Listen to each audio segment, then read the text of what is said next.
tayo ng pata. Pinakuluan muna natin guys. Para mawala yung mga patay na dugo.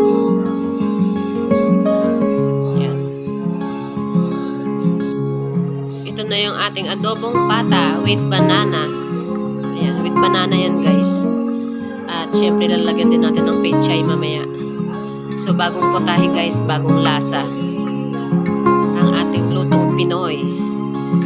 Lutong Pinoy, lutong bahay. Ayan. Pata with banana and pechay.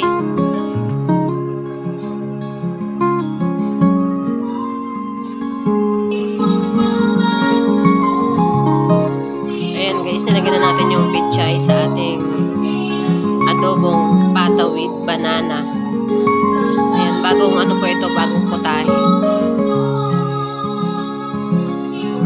Sarap yan.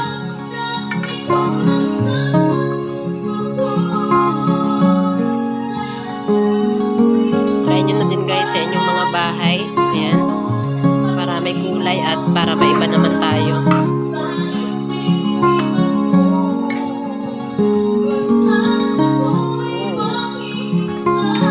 Ayan. Adobong pata with banana and pechay.